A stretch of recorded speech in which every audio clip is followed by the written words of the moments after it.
physically wrong with you. Then why do I feel so awful, so bloated and sluggish? Nothing gives me joy anymore. Not the house, the car, the clothes, the raise. Nothing. Doctor, I'm frightened. Well, do something. Can't you give me a pill? There's no pill for what's wrong with you. I'm afraid you're suffering from affluenza. Oh, my God. Why me? Is it fatal? It's catastrophic. It's the new epidemic. Well, there is a cure, isn't there? Possibly. Affluenza is a major disease. There's no question about it. And many people suffer from it, but very few people are aware that that's what they're suffering from. Gotta listen to me, honey, better count all your money, better know just where you stand. If you want to be my date, well, you better get it straight. I'm a big-time shopping man. Yeah, I shop real fast. I buy things that don't last. I pay for stuff that I could get for free. And I'll do it till I die, because I've figured out that life is just a one big shopping spree. Baby, come on. There's a whole lot of shopping going on. Woo! Yeah, let's go to the mall. Come on. There's a whole lot of shopping going on. Get that money out of your savings account. Come on. There's a whole lot of shopping going on. Woo!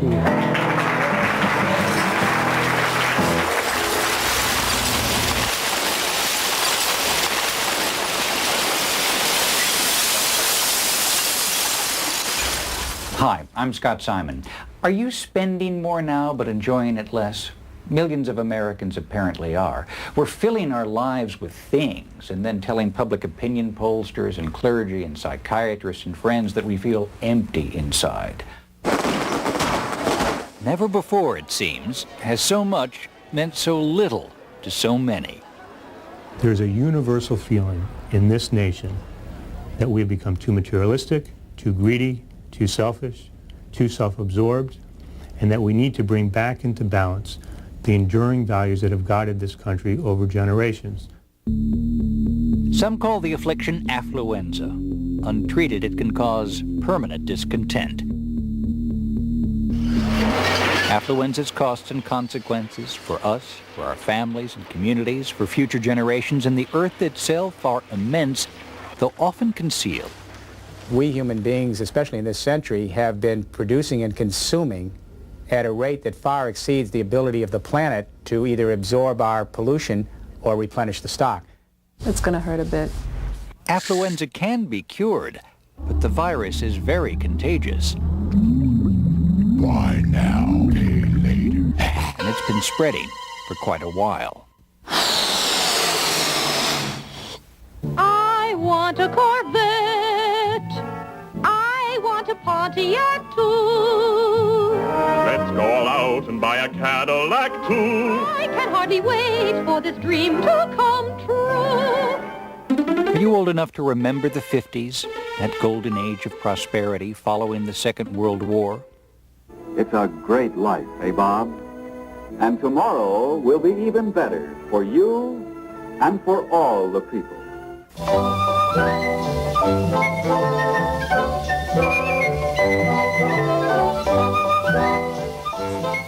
We felt richer then than we do now. A famous book at the time called America the Affluent Society. A book whose title would be laughable today.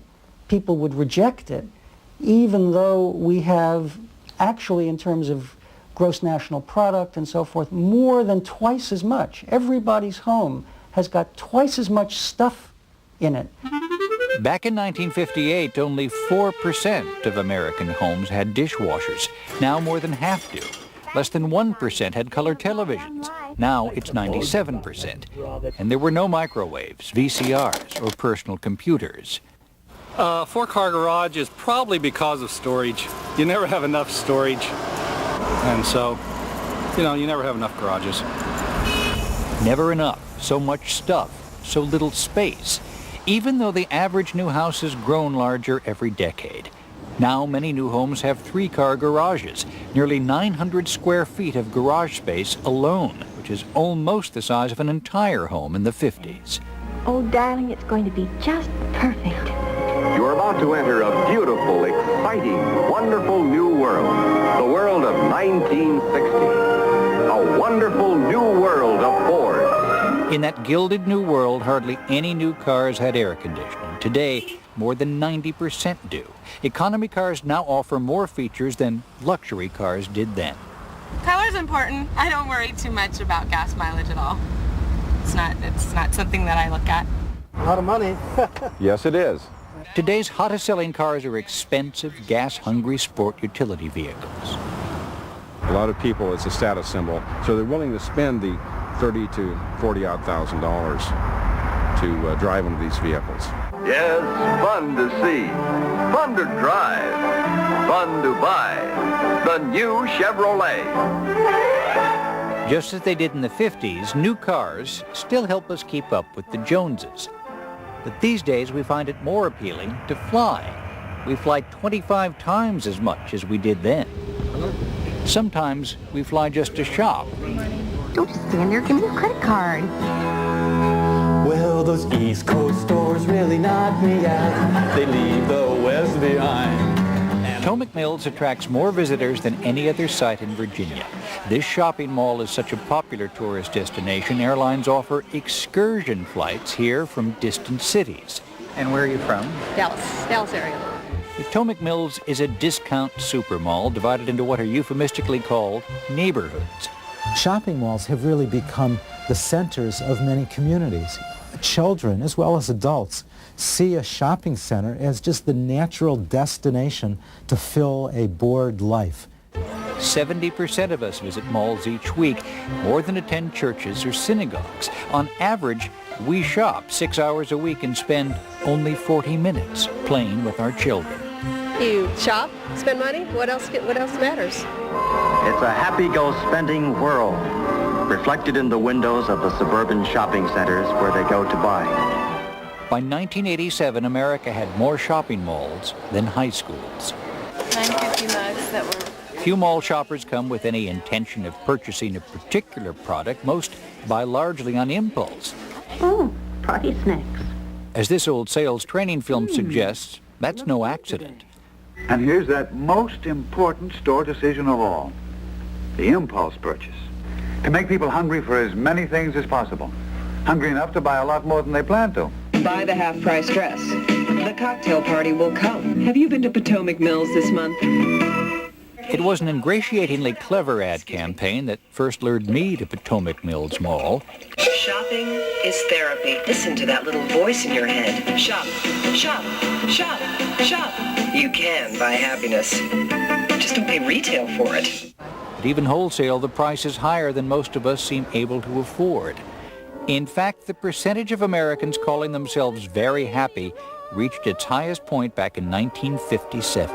The psychological reality of people is that almost our entire orientation to how we are doing is based on comparison. That's why, as an entire society grows, people don't feel any better because they're still in the same relative position. There's the sense of being on an endless treadmill and of never getting to where you thought you were going to get. Still, we keep on increasing our consumption, partly by saving less and working more. In our research, we hear the same refrain all the time from people. I have no life. I get up in the morning, daycare, elder care, a 20 or 40-minute commute to work. I have to work late. I get home at night, there's laundry, bills to pay, jam something into the microwave oven. I'm exhausted. I go to sleep, I wake up, the routine begins the next day all over again. This is what life has become in America. Would Jesus be agenda-driven? I mean, would he carry a beeper? Can you imagine him getting beeped out of the Last Supper? Richard Swenson, MD. He could be called an affluenza epidemiologist. If you look at all the countries in the world that have the most prosperity, they are the same countries that have the most stress. Dr. Swenson is convinced that much of the pain his patients suffer is a result of what he calls possession overload. It could be physical symptoms. You might have headaches, low back pain, hyperacidity, palpitations in the heart, unexplained aches and pains. It could be emotional problems. I mean, it could be like depression, or it could be anxiety, sleeplessness. You find that your life is being taken up by maintaining and caring for things instead of people. Everything I own owns me. And we've had a lot of sickness this year, incredible amount of sickness. Dr. Swenson says Americans in epidemic numbers have been pushed beyond their emotional, physical, and financial limits as they've chased a dream for more. They have exhaustion and their relationships are vaporizing. They're surrounded by all kinds of fun toys, but the meaning has gone.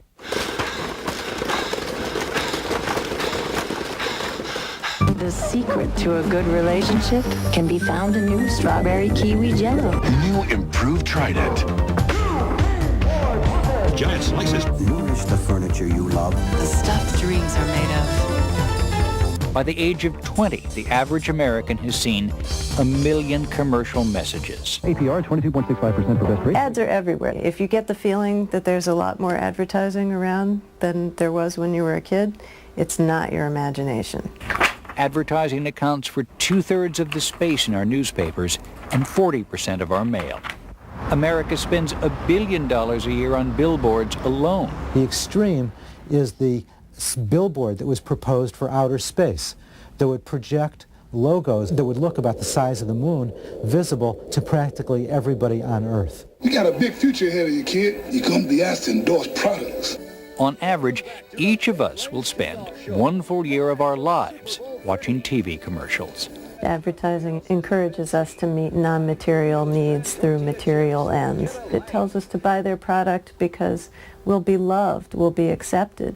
And also it tells us that we are not lovable and acceptable without buying their product. And the bottom line is that it helps turn citizens into consumers. Attention mall shoppers, there is a clearance at the shoe store. The process begins in childhood. There is a sale at the bookstore. This new game helps whet children's appetites for shopping. There is a clearance at the kitchen store. Yes, my favorite store. The winner is the one who buys the most stuff and gets back to the parking lot first. Saving isn't part of the strategy. 60% of all Americans say that our children are not just materialistic, they're very materialistic. That's actually good news to some people. Children are the fastest growing segment of the consumer market. And many major corporations are finding that the consumer lifestyle starts younger and younger. And if you wait to talk to a person about your product till they're 18 years of age, you probably won't capture them. Obviously, somebody out there is afraid the youngsters might escape. From 1980 to 1995, the amount targeted to reach them rose from $100 million to $1 billion a year. It's paying off. So what'd you get, may we ask? I got some Donna. I got some Donna Karen, some Gap jeans. I got a Gap sweater. I'm on my way to get a jacket from American Eagle. I'm about to get some shoes, and we got this Donna Karen shirt. I think that's good. I think that'll really get the message across. Yeah. Jennifer Galos and Olivia Martin worry that today teenagers seek self-esteem in clothes and cars and are often left without a genuine sense of identity. While they were high school seniors in Redmond, Washington, Jenny and Olivia wrote a play called Barbie Get Real.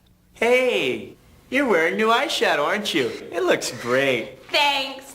So, what are our plans for today? Well, first I thought we could go cruising around in your pink Corvette, and then I thought we could hit the mall. Good idea. Matt, say that like it's the best idea you've ever had. Be really excited. Let's go cruising. Jenny and Olivia played Dazzle and Neon, Barbie dolls, whose shallow lives revolve around appearances and shopping. Midway through the play, Neon has second thoughts about her life. What is wrong with me? I have everything. The right look, the right attitude, the right friends. But I still feel so empty. Neon is finally making her transformation, her change. So don't let it affect your smile. But still show a lot of anger at her that she's made this outrageous change in her life, and it's hurting you because it was never about her as a person. It was about image. It was about being seen together. Something happened to me today. I've been feeling so alone, and I don't feel comfortable. Isn't there a shoe sale next week? Why are you so afraid to have a real conversation with me? Don't you want to know more about me and who I really am? I know who you are. You're Neon Barbie, and that's all I need to know. There's more to me than where I go, who I'm with, and my accessories. At least I wish there was. There is more to you than that. You're beautiful, too.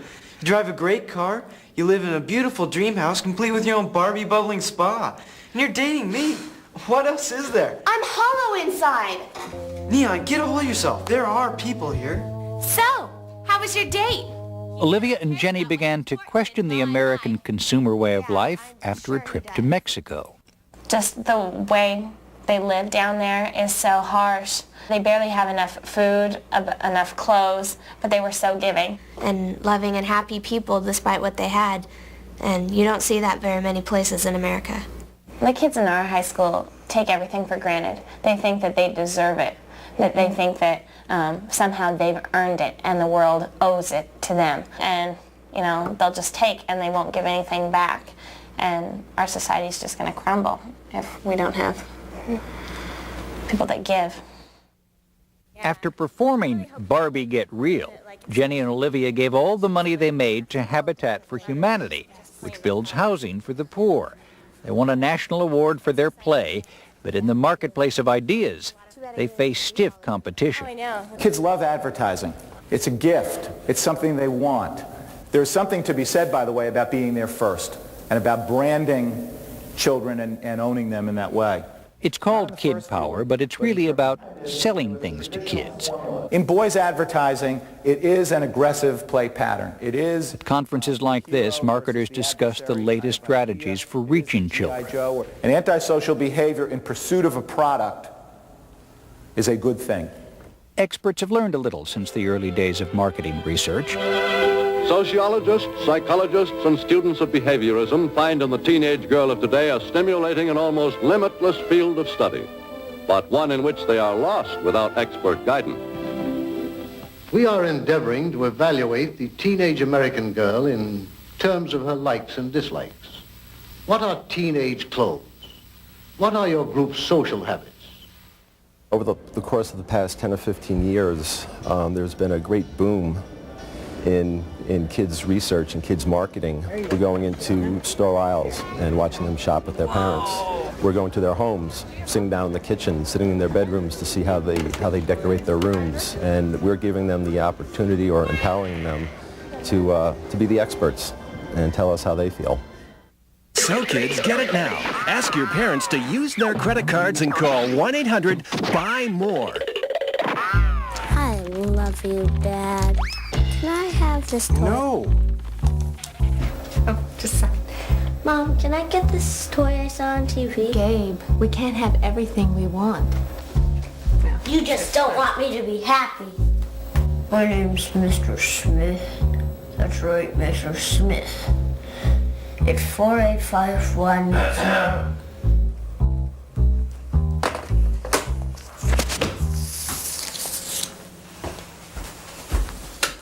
You can't stop me. There's always Grandma. Simply call it and win. Ads have always accompanied children's programs, but today's marketing strategies are not limited to television. Children in this society are a cash crop to be harvested. Alex Molnar is the author of Giving Kids the Business, the study of the commercial penetration of American schools. Marketers are attempting to exploit this market very aggressively because schools represent one of the few relatively ad-free environments left in our culture. Parents would be shocked if they saw some of the materials that are sent to schools allegedly to help their children learn. They're nothing more than corporate come-ons. School children discuss good and bad hair days with materials provided by Revlon.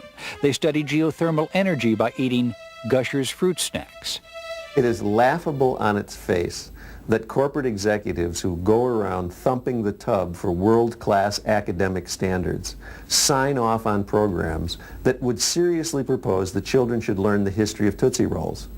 Kansas Governor Bill Graves, a Republican, will appoint someone to fill the vacancy maybe as early as next week. In thousands of American schools, students must watch Channel 1, a daily news program. And we'll have more Channel 1 news in a minute. Along with the news comes commercials.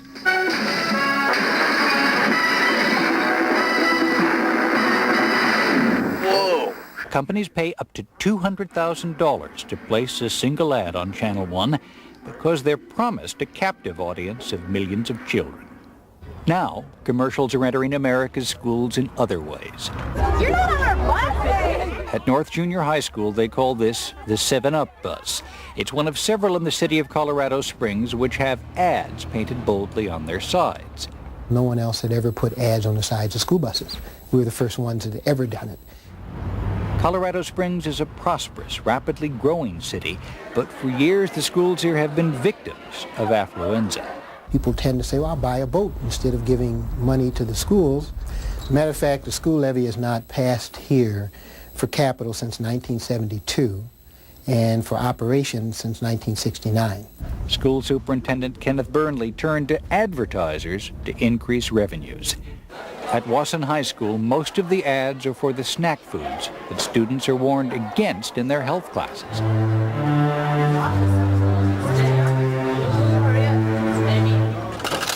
We are allowing things to creep in one by one that distract from learning.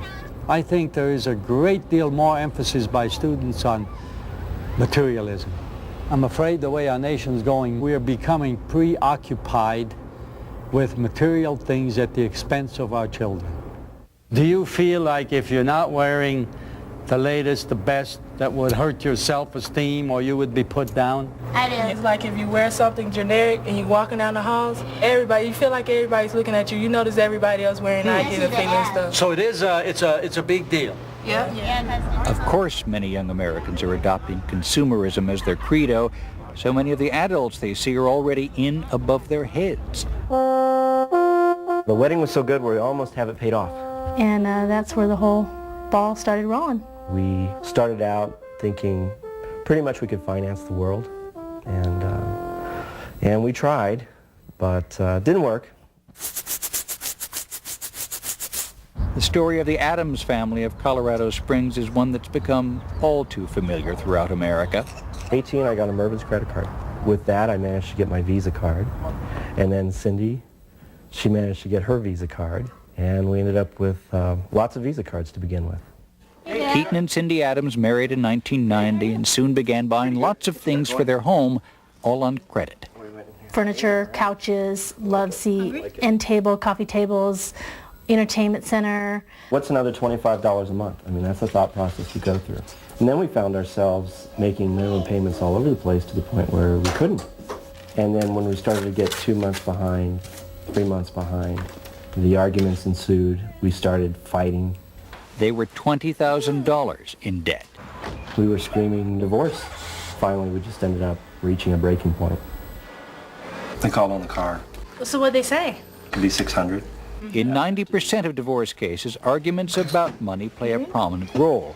But Keaton and Cindy didn't get divorced, they got help when a debt collector referred them to consumer credit counseling. Does he have something set up to repay this debt? The clients apparently had financed some medical bills. Can you have him call Chris at Consumer Credit Counseling? These days, the phones are busy at the Consumer Credit Counseling Service, an international network with hundreds of offices throughout the United States. When a person comes to Consumer Credit Counseling, the first thing we do is cut up the credit cards. That whole availability and ease of use of credit, I think, makes it real hard for people to remember that they're dealing with real money. Americans possess more than 1 billion credit cards. Fewer than a third of us pay off our balances each month. Credit card debt tripled in the 1980s. Not including real estate and mortgages, we're carrying over $1 trillion in debt. In 1996, more than 1 million Americans declared personal bankruptcy, more than graduated from college. Do you have money jitters? Ask the obliging Bank of America for a jar of soothing instant money, M-O-N-E-Y, in the form of a convenient personal loan. When this commercial was made, Americans earned half as much but saved twice as much as they do now. Our personal savings rate is now 4%. By contrast, the Japanese save 16% of their wages.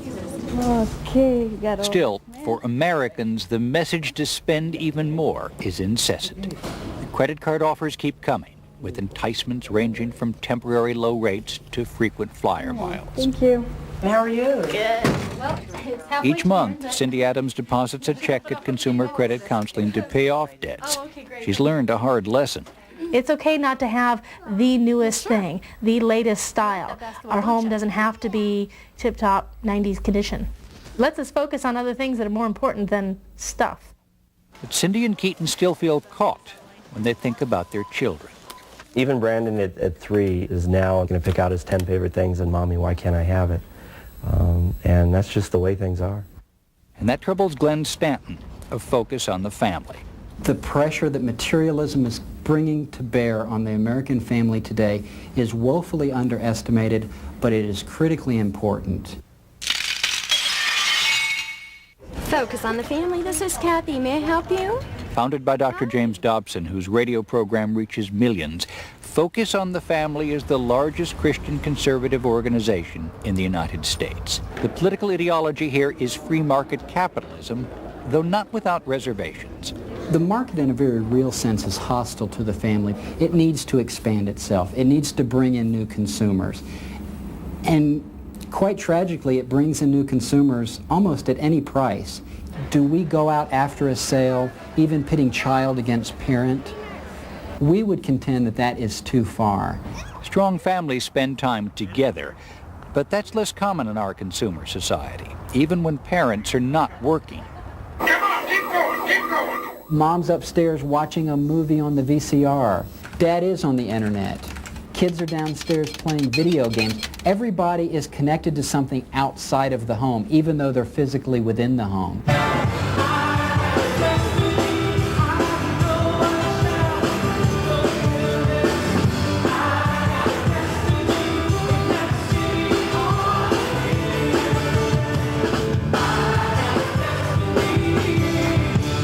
New Life Church is less than a mile from Focus on the Family. Sunday services here attract thousands of evangelical Christians.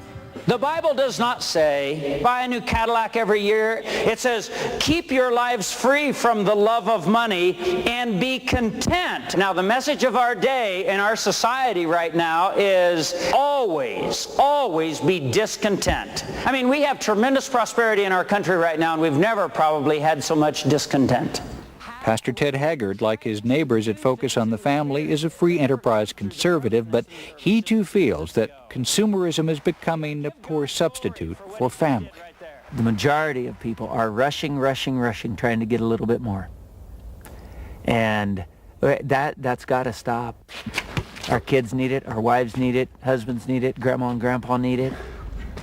Yes! It is not worth having another 1,000 square feet in your house if you lose the relationship with your wife. Or if your child turns 16 and you realize you never met him. Hey, don't eat the word. With a little help, Pastor Ted prepares a sermon. For him, being conservative means conserving. The whole idea of us using a thing and then throwing it away and getting another one, I think is affecting all of us as people. We start looking at other people and we say, if they don't give us pleasure, then they are disposable. And I think it can't help but carry over into relationships with people that I'm dissatisfied with this. There's got to be somebody better out there. I see that a lot in my practice where people will come in and say, well, they met someone at work. Or, our relationship started at work, and then eventually we divorced our spouses and we got together. And, once the wrapping was off, then it wasn't as new and different and wonderful as it was in the very beginning when everyone was dressed up and powdered and looked perfect. So they go back to the company and find some other toy to play with. Our community bonds also suffer. The Salvation Army reports difficulty finding volunteer bell ringers. Participation in civic organizations and activities has been declining over the past 20 years.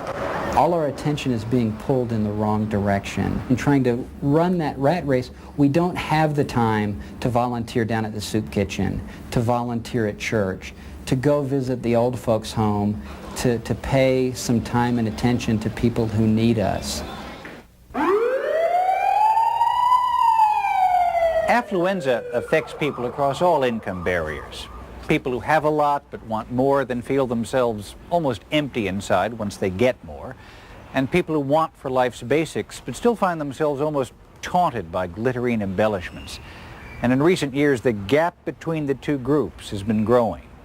In fact, the gap between rich and poor Americans is now the widest in any industrial nation. Low-income people see it as an issue of inequity. How is it that I see all these people around me getting wealthier and wealthier, doing better and better, gaining more and more material goods, at a time when I'm falling farther and farther behind? If you look carefully at the big consumer boom since the 1980s, I think one of the things you'll find is that it's fairly heavily concentrated in the upper part of the middle class and above. Felicia Edwards didn't share in the boom. She and her two sons live in a tiny apartment in Hartford, Connecticut. Like millions of low-income Americans, Felicia works full-time and then some, but still struggles to provide for her children. I try to teach them, you know, the dollar is hard to come by. Well, to me it is. Christmas rolled around, can you buy me this? But whatever I give them, they're fine with it. They don't ask another question. Or zero. Money's not all that important. I mean, we can't buy certain things, but still, we're happy. We're okay with it. It's Rocco's Modern Life. Yet Felicia knows her boys frequently feel deprived. Not long ago, one of them begged her for a pair of expensive sneakers. They were $90. I had to explain to him first that I couldn't afford them, so he wasn't going to get them. But me and his aunt came to a decision that we was going to go half on them, and he got the sneakers. In our poorest communities, the sense of deprivation is intense. There was a fellow that I met, and he works with gangs, and I asked him, I said, you know, what's the one thing that you see that's causing a lot of these problems? Without skipping a beat, he said, greed and materialism. He said, these kids, they don't feel like their lives would be worth anything unless they had the hottest product that's being sold in the marketplace. Soon children throughout the world may feel the same way. The whole corporate system in the course of globalization is increasingly geared up to bring every country into the consumer society. And there's a very strong emphasis on trying to reach children, to reshape their values from the very beginning, to convince them that progress is defined by what they consume. Each day, television exposes millions of people in the developing world to the consumer dream, and they are eager to be included. David Corton once believed they could and should. He's worked in Africa, Asia, and Central America for the Harvard Business School, the Ford Foundation, and the Agency for International Development. My career was focused on training business executives to create the equivalent of our high consumption economies in countries throughout the world. Gradually I came to realize that that wasn't working, it couldn't work. Many people's lives were actually worse off, that we were seeing the environment trashed, we were seeing the breakdown of cultures and the social fabric. 1/5 of the world's people live in abject poverty, dying slowly of hunger and disease. Millions of others also desperately need more material goods. Yet were they to consume as much as we do, the result could be an environmental crisis. There's absolutely no way that everyone in the world can live at that standard of affluence, because the Earth's ecosystem simply will not stand it. Just imagine if every Chinese household had 2 cars. As this car show in Beijing reveals, they're already on that road. Western products and advertising are pouring into developing countries. It is creating a groundwork for an incredible global disaster.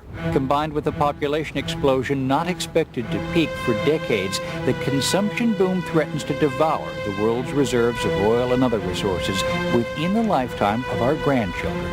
We've set the example. The American consumer. Each year you consume fantastic amounts of food, clothing, housing, amusements, appliances, and services of all kinds. Since 1950, Americans alone have used more resources than everyone who ever lived before them.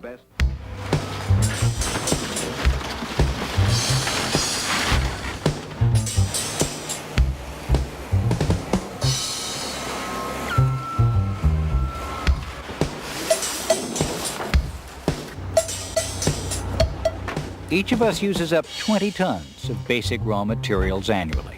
Only a small fraction gets recycled. We are ruthlessly cutting down the world's forests, degrading our lands, destroying the climatic systems, all in the quest for money. We Americans throw away 7 million cars a year, 2 million plastic bottles every hour, enough aluminum cans annually to make 6,000 DC-10 airliners. Our total yearly waste would fill a convoy of garbage trucks long enough to reach halfway to the moon. Our rivers and oceans are already clotted with pollution. Increased emissions of carbon dioxide and other gases accelerate global warming. Affluenza, that disease of consumerism, is spreading around the world. So it's really critical that we here in North America begin to alter our patterns of consumption and set a better example for the rest of the world of what the good life really is, or none of us are going to have a good life. According to historian David Shai, the idea that the good life is a simpler, less acquisitive life runs deep in our heritage. Simplicity is an ancient, even a primordial ideal. The Greeks referred to it as the middle way, that midpoint between luxury and deprivation. Give me neither poverty nor riches, reads the book of Proverbs. The New Testament is filled with warnings about the dangers of wealth. So when the Puritans arrived in the New World, one of their major premises was their desire to try to create a Christian commonwealth that practiced simple living. Waste not, want not, wrote Benjamin Franklin. In colonial America, habits of thrift persisted alongside desires for luxury. Even 19th century Americans still had more respect for thrift than for spendthrifts, and the word consumption meant something different then. If you go back to Samuel Johnson's Dictionary of the English Language, to consume meant to exhaust, to pillage, to lay rent, to destroy. In fact, even in our grandparents' generation, when someone had tuberculosis, they called it consumption.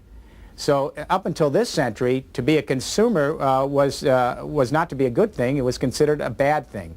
One of the first harbingers of a change of heart was the department store. Urban department stores came in during the 1880s, basically, to create the sort of place where people would go and kind of lose themselves and meanwhile spend their money. By the 1890s, wealthy Americans proudly displayed the material signs of their success. Still, not everyone was impressed. In the late 19th century, there was another major revival of American interest in simple living. Theodore Roosevelt was one of the foremost proponents of a simpler life for Americans during this period. Roosevelt was quite candid in saying that for all of his support for American capitalism, he feared that if it were allowed to develop unleashed, that it would eventually create a corrupt civilization. As consumer goods began to roll in large quantities from American assembly lines, labor and religious leaders urged that productive new technologies be used to give people more free time instead of more possessions. But business executives feared a lag in consumer demand might send the whole economy crashing down. They claimed that human wants were insatiable and looked to psychology to stimulate spending. Why feel low? Why be a little guy? Now you can be just as tall as your best girl. Slip into a pair of upsy-daisy shoes. They give you a lift. After the Great Depression and World War II, a lift was just what Americans wanted. And business was eager to provide it, with a little help from the government. The new automobiles stream from the factories. Fresh buying power floods into all the stores of every community. Prosperity greater than history has ever known. Low-interest federal loans and spending on superhighways fueled the suburban housing boom. The expansion of credit made large consumer purchases easier, and the good life became the goods life. We have the money to spend, and we want all the lovely smelling soaps, lotions, and glamour goo we can get with it. Our egos are best nourished by a well-placed investment in real luxury goods, what you might call discreetly conspicuous waste. The immediate post-war period does represent a huge change in the kinds of attitudes that Americans have had about consumption. Convenience was the new ideal, disposable the means. Use it once and throw it away. Families were encouraged to buy a new car every year. Marketers called it planned obsolescence. Products became obsolete because they were out of style, whether they still worked or not. They were saying, the car that you had last year won't do anymore, and it won't do anymore because it doesn't look right. There's now a new car, and that's what we want to be driving. Consumer society was triumphant, but not without critics. In the 1960s, a small but vocal counterculture called for a simpler way of life. Then in 1974, a nationwide oil shortage caused many people to wonder if we might run out of resources. And by 1979, even our president was questioning the American dream. Too many of us now tend to worship self-indulgence and consumption. Part of Jimmy Carter's failure was his lack of recognition of how deeply seated the high, wide, and handsome notion of economic growth and capital development had become in the modern American psyche. Since Mr. Carter lost by a landslide, no presidential candidate has dared challenge the goal of infinite economic growth. 'Tis the gift to be simple, 'tis the gift to be free, 'tis the gift to come down where you ought to be. Bill Clinton and Al Gore appreciated the sentiments contained in this old Shaker hymn, but they pledged to grow the economy faster than their opponents could.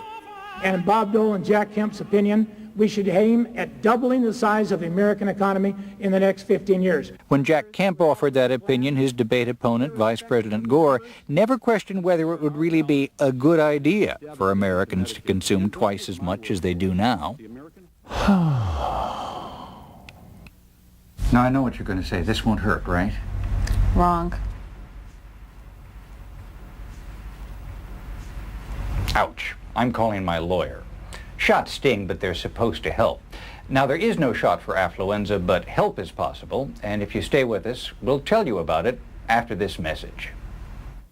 The average North American consumes 5 times more than a Mexican, 10 times more than a Chinese person, and 30 times more than a person from India. We are the most voracious consumers in the world. If you've never seen this uncommercial before, it's not for lack of effort to get it on the air. All the major networks in North America have rejected just about all of our television uncommercials. That hasn't stopped these activists in Vancouver, British Columbia from producing them. They organize an annual event called Buy Nothing Day as a protest against consumer culture. Consumerism and overconsumption is really the mother of all our environmental problems. Cully Lawson, who was a market researcher until a sudden change of heart, is the publisher of a magazine called Adbusters. It's filled with slick parodies of real ads. But his real dream is to get uncommercials on commercial television. Take back your children. I think that commercial television is the command center of our consumer culture. Why are 9 out of 10 women dissatisfied with some aspect of their own bodies? Many of the uncommercials are designed by refugees from the advertising industry. Clandestinely, they come and they help us to come up with our environmental and other kind of messages which are trying to use television to change the world for the better. Invading the command center of consumerism with some very, very powerful antiviruses. It's coming. The end of the age of the automobile. Television executives continue to reject the ads, even though the producers are willing to pay for the airtime. Lawson is challenging the rejections in court. But even without television, these adbusters find ways to get their message out. Hey, we'll put another one up here. Woohoo! Okay, one more. This year, Buy Nothing Day has exploded. Not only are we in 8 countries around the world, but our phone is ringing off the hook, and it's becoming a truly international celebration of frugality and living lightly on the planet and of voluntary simplicity. Be aware, equality for all. Our planet needs humanity, not another mold. In Seattle, the Buy Nothing Day celebration included music by a group called the Raging Grannies and signs urging passers-by to cut up their credit cards. Several did. Woo! All right, look at that card getting cut up. It feels so good. Here you go. And though most shoppers ignored the protest, some found it thought-provoking. This is a luxurious country. You don't really need it stuff. Like, we just buy stuff because we're in like a commercial society and stuff. I'm able to pass some of these out. I feel that we're at the early stages of a second American Revolution to reconsider this consumption binge that we've been on for almost half a century now. It's going to keep on gathering momentum, and somewhere along the line, even the economists will come on board. Consumption really is at the heart of the entire apparatus that we're looking at right now. As a first step toward improving our quality of life, economists could change the way they measure progress. Critics say the current yardstick, growth of the gross domestic product, or GDP, is severely flawed. As the economy that Americans experience gets worse, the GDP often portrays it as better. Take a family going through divorce, for example. First they have costly legal bills. Then they establish two households instead of one household. Buying and spending goes up considerably, but meanwhile what you have is family breakdown. The more we pay the costs of affluenza, the healthier the GDP says we are. Every time a forest falls, the GNP goes up. With every oil spill, the GNP goes up. Every time a new cancer patient is diagnosed, the GNP goes up. We're amassing a larger... Ted Halstead and his colleagues have developed a different measurement of economic success, the GPI, or Genuine Progress Indicator. The GPI takes into account 24 aspects of our economic lives that the GDP ignores. They start with, for example, the value of housework and volunteerism. We add for that.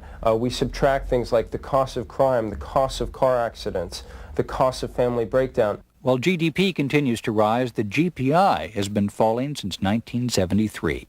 Meaning that by this measure, the overall costs of increased economic activity are starting to outweigh the benefits. There's now a gnawing sense that we're passing on a world of social, environmental, and economic debt to our children. Joe Dominguez would agree, and for more than 20 years, this former stock market analyst has been doing something about it.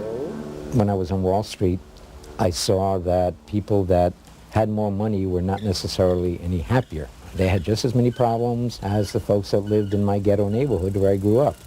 So it began to dawn on me that money didn't buy happiness, a very simple finding. So Joe tried frugality. He found he enjoyed life more, and he saved so much he was able to retire early and live on his interest. And he taught other people how to cut their spending. Vicki Robin was one of them. I found that I needed to learn how to fix things, and I became fascinated with living life directly and developing my skills and capacities and ingenuity rather than just earning more and more money and throwing money at problems. We have so confused standard of living with quality of life. Soon Vicki, too, was teaching workshops about using money wisely. In time, the workshops led to a popular audio cassette course, a charitable foundation, and a best-selling book called Your Money or Your Life. It's not about making a killing. It's not about how to buy real estate with no money down or anything of that sort. It's simply how to handle your existing paycheck in a much more intelligent way than the way that you've been handling it. That means carefully re-examining your spending habits and asking if what you buy is really worth the extra working hours it will cost you. It's the stuff that our grandparents knew. You know, her grandma read the book before it came out. And after she read, the next day she came into us and said, "You're going to publish this? Everyone knows this. You're crazy." After only 3 months, my spouse and I are out of debt. We have become more at peace with money in our life. This was in Portland. But thousands of readers have found the book to be a revelation. They follow its 9-step program and find themselves lowering their expenses by an average of 25%. The correspondence that we've gotten indicates that people from every income bracket are using this program. Obviously, the steps will be far more fruitful, far more effective for people in the lower income brackets, simply because they're the ones who need to know how to stretch a buck. Oh, good point, Vicki, good point, got that. Joe Dominguez and Vicki Robin each live comfortably on $7,000 a year while donating all royalties to their foundation. Other Americans are finding their own ways to live better with less. One solution is co-housing. In Portland, Oregon, several families have come together to form the ongoing co-housing community. Yeah. Each family has its own home, but they grow food together, take care of each other's children, and often share meals. They buy groceries in bulk and lower their expenses in various ways. A recent study found that co-housing families use half the energy and produce only half as much waste as typical households. Members of the ongoing community have made a voluntary decision to live with fewer possessions. According to a 1995 poll, 86% of those Americans who have voluntarily cut back their consumption say they are happier as a result. Interest in voluntary simplicity now extends even to the corporate world. My name's Lita, and I think my life is simply too complicated.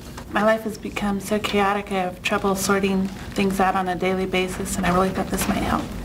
If you take the Simplicity course and you take it seriously, then you'll have more than enough time to do anything that's important to you.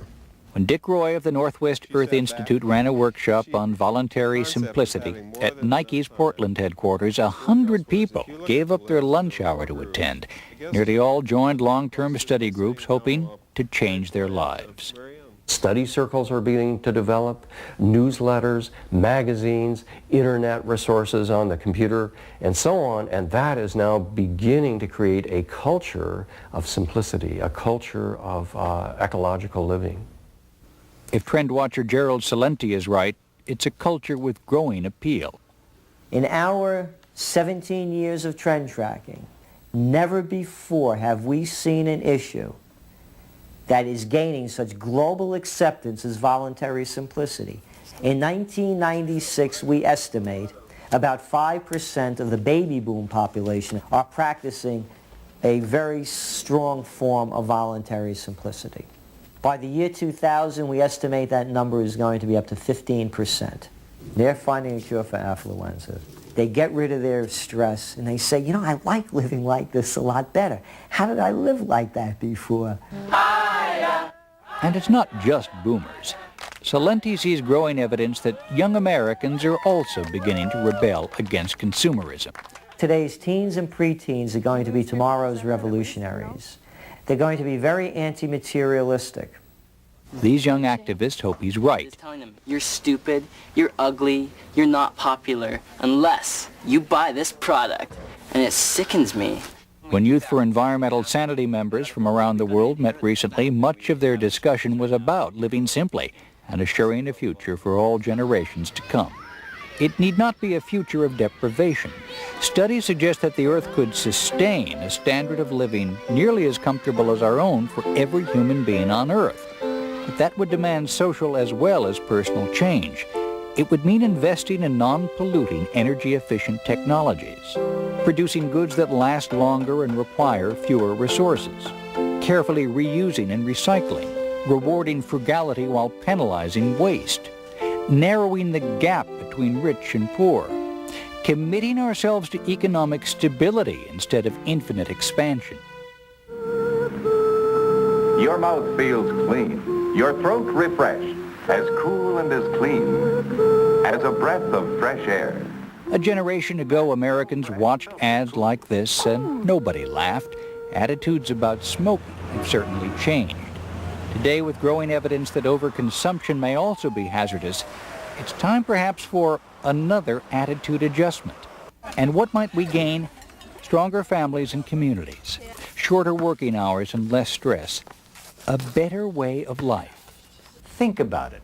Think about all the money we spend to fight various diseases. And then remember, affluenza is one malady we can cure by spending less money, not more.